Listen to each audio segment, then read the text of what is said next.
Yo, I stand corrected. Every once in a while I say things and I don't really think about what I said when I say it. Sometimes, very rarely. When I did that video about about Eddie Murphy dissing Bill Cosby, and I said Eddie Murphy never did nothing for black people, that was bullshit. Who else in the '80s, black guy, was making movies like that? Who? This is before Chris Rock and Richard Pryor. That's Eddie Murphy's in Richard Pryor's the '70s. Chris Rock with the '90s. He got ushered in with New Jack City '91. All that stir crazy and dynamite chicken. Richard Pryor had his heyday in the '70s. Because I remember, if you remember, he used to be on Sesame Street. They used to have him featured on there every once in a while. There was a skit. I think he used to do a skit with Grover. I know he used to be on there. I just can't remember if he was with Grover or not. But anyway, he did a lot. Because if you think about Ghostbusters, you got Dan Aykroyd. So they were looking for him to be the black Ghostbuster because he would be teamed with Dan Aykroyd again from Trading Places, And he turned it down so that he could play the lead role in Beverly Hills Cop, which is really what broke him out. Trading Places kind of broke him out, but Beverly Hills Cop made him a star. So he did that role, and then I didn't feel like looking up no footage to find it. But if you remember Once Bitten with Mark, it's actually Jim Carrey's first movie, because they say introducing Jim Carrey. When they say introducing somebody, that means it's their first movie. He was introduced as James Carrey. But if you remember the female vampire had that crony of a gay black dude, Sebastian, that used to walk around prancing like a little.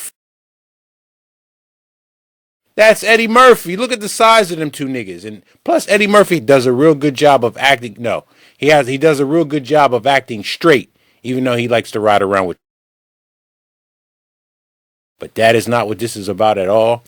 The reason why I chose this footage is because if you know most guys out there, I hope guys out there know when I'm quoting movies, because guys have a thing where they just know movie quotes and stuff like that. And in this scene, he says to the guy, "Where can one go to find nice woman here?"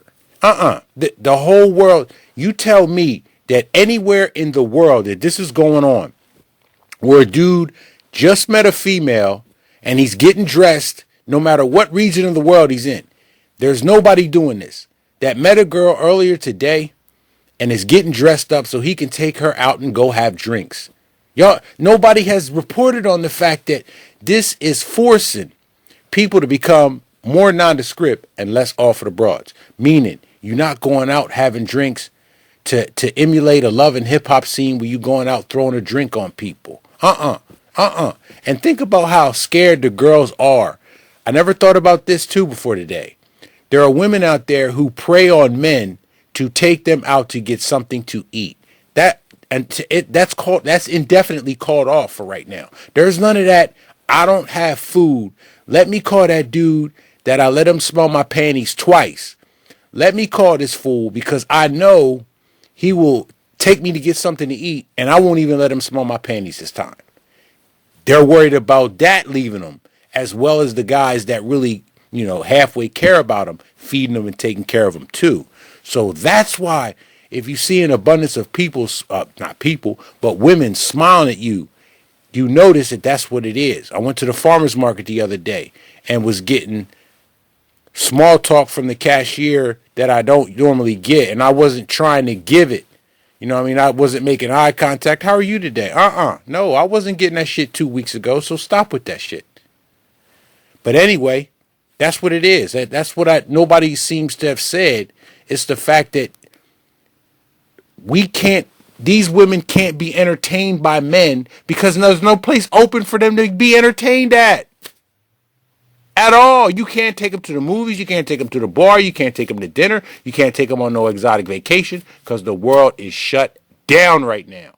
So the world is forcing everybody to stop being off of the broads and to be nondescript. But they're not forcing me to do anything. This is how I've been since I'm telling y'all, since 1993. I have been fooling with people like that. Like my house, I'm sure my neighbors know, or they not that they know, but they notice. Don't nobody come over his house?